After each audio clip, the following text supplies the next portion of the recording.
ಜೀವನದಲ್ಲಿ ಯಶಸ್ಸು ಎನ್ನುವುದು ಎಲ್ಲರ ಕನಸು. ಆದರೆ ಆ ಯಶಸ್ಸಿನ ದಾರಿಗೆ ಮೊದಲ ಹೆಜ್ಜೆ ಏನು? ಅದೇ ಸ್ವಯಂ ವಿಶ್ವಾಸ. ತನ್ನ ಮೇಲೆ ತಾನೇ ನಂಬಿಕೆ ಇಟ್ಟಾಗ ಮಾತ್ರ ಯಾವುದೇ ಸವಾಲನ್ನು ಎದುರಿಸುವ ಶಕ್ತಿ ವ್ಯಕ್ತಿಗೆ ಬರುತ್ತದೆ. ಸ್ವಯಂ ವಿಶ್ವಾಸವಿಲ್ಲದೆ ಜ್ಞಾನ, ಶ್ರಮ, ಅವಕಾಶಗಳಿದ್ದರೂ ಅವು ಸಂಪೂರ್ಣವಾಗಿ ಫಲ ನೀಡುವುದಿಲ್ಲ. ಸ್ವಯಂ ವಿಶ್ವಾಸ ಎಂದರೆ ಅಹಂಕಾರವಲ್ಲ, ನಾನು ಎಲ್ಲವನ್ನೂ ಗೊತ್ತಿದ್ದೇನೆ ಎನ್ನುವ ಭಾವವಲ್ಲ. ಬದಲಾಗಿ ನಾನು ಪ್ರಯತ್ನಿಸಬಲ್ಲೆ, ನಾನು ಕಲಿಯಬಲ್ಲೆ, ನಾನು ಮುಂದುವರಿಯಬಲ್ಲೆ ಎಂಬ ದೃಢ ನಂಬಿಕೆ. ಈ ನಂಬಿಕೆಯೇ ವ್ಯಕ್ತಿಯನ್ನು ಸೋಲಿನ ಭಯದಿಂದ ಮುಕ್ತಗೊಳಿಸುತ್ತದೆ. ಸೋಲಿನ ಭಯವೇ ಬಹುಮಾನವಾಗಿ ಜನರನ್ನು ಹಿಂದೆ ತಳ್ಳುತ್ತದೆ. ಆದರೆ ಸ್ವಯಂ ವಿಶ್ವಾಸ ಇರುವವನು ಸೋಲನ್ನು ಪಾಠವಾಗಿ ಸ್ವೀಕರಿಸುತ್ತಾನೆ. ನಮ್ಮ ದೈನಂದಿನ ಜೀವನದಲ್ಲೇ ಸ್ವಯಂ ವಿಶ್ವಾಸದ ಮಹತ್ವವನ್ನು ಕಾಣಬಹುದು.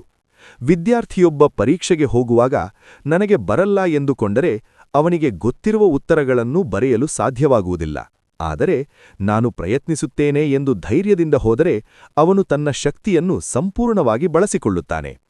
ಇದೇ ರೀತಿ ಉದ್ಯೋಗ, ವ್ಯವಹಾರ, ಕ್ರೀಡೆ, ಕಲೆ ಎಲ್ಲಾ ಕ್ಷೇತ್ರಗಳಲ್ಲೂ ಸ್ವಯಂ ವಿಶ್ವಾಸವೇ ಮುನ್ನಡೆಯ ಮೂಲ. ಬಹುತೇಕ ಮಹಾನ್ ವ್ಯಕ್ತಿಗಳ ಜೀವನವನ್ನು ನೋಡಿದರೆ ಅವರು ಆರಂಭದಲ್ಲಿ ಸಾಮಾನ್ಯರೇ ಆಗಿದ್ದರು. ಆದರೆ ಅವರಲ್ಲಿದ್ದದ್ದು ತಮ್ಮ ಮೇಲಿನ ಅಪಾರ ನಂಬಿಕೆ. ಅವರು ಟೀಕೆಗಳನ್ನು, ಅಡೆತಡೆಗಳನ್ನು ಲೆಕ್ಕಿಸದೆ ಮುಂದೆ ನಡೆದರು. ಜನರು ನಗಿದರೂ, ನೀನು ಸಾಧ್ಯವಿಲ್ಲ ಎಂದರೂ ತಮ್ಮೊಳಗಿನ ಧ್ವನಿಯನ್ನು ಕೇಳಿ ಮುಂದುವರಿದರು. ಆ ಧ್ವನಿಯೇ ಸ್ವಯಂ ವಿಶ್ವಾಸ. ಸ್ವಯಂ ವಿಶ್ವಾಸವನ್ನು ಬೆಳೆಸಿಕೊಳ್ಳಲು ಕೆಲವು ಸರಳ ಅಭ್ಯಾಸಗಳು ಸಹಾಯ ಮಾಡುತ್ತವೆ. ಮೊದಲನೆಯದು ಸ್ವಯಂ ಮಾತು.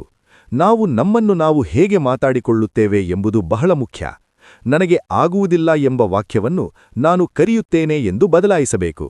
ಎರಡನೆಯದು ಸಣ್ಣ ಸಾಧನೆಗಳನ್ನು ಗೌರವಿಸುವುದು.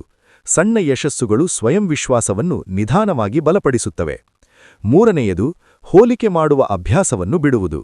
ಪ್ರತಿಯೊಬ್ಬರ ಪ್ರಯಾಣ ವಿಭಿನ್ನ. ಇಂದಿನ ಸ್ಪರ್ಧಾತ್ಮಕ ಜಗತ್ತಿನಲ್ಲಿ ಸ್ವಯಂ ವಿಶ್ವಾಸವು ಕೇವಲ ಗುಣವಲ್ಲ, ಅಗತ್ಯ. ಆತ್ಮವಿಶ್ವಾಸ ಹೊಂದಿದ ವ್ಯಕ್ತಿ ಮಾತ್ರ ತನ್ನ ಕನಸುಗಳಿಗೆ ಧೈರ್ಯವಾಗಿ ಹೆಜ್ಜೆ ಇಡಬಲ್ಲನು. ನೆನಪಿಟ್ಟುಕೊಳ್ಳಿ, ಯಶಸ್ಸಿನ ಬಾಗಿಲು ಹೊರಗಿಲ್ಲ, ಅದು ನಮ್ಮೊಳಗೆ ಇದೆ. ಆ ಬಾಗಿಲು ತೆರೆಯುವ ಕೀಲಿಯೇನು? ಸ್ವಯಂ ವಿಶ್ವಾಸ. ಆದ್ದರಿಂದ ಇಂದೇ ನಿರ್ಧಾರ ಮಾಡಿ, ನಿಮ್ಮ ಮೇಲೆ ನಂಬಿಕೆ ಇಡಿ, ನಿಮ್ಮ ಶಕ್ತಿಯನ್ನು ಅನುಮಾನಿಸಬೇಡಿ. ಏಕೆಂದರೆ ಸ್ವಯಂ ವಿಶ್ವಾಸವೇ ಯಶಸ್ಸಿನ ಮೊದಲ ಹೆಜ್ಜೆ.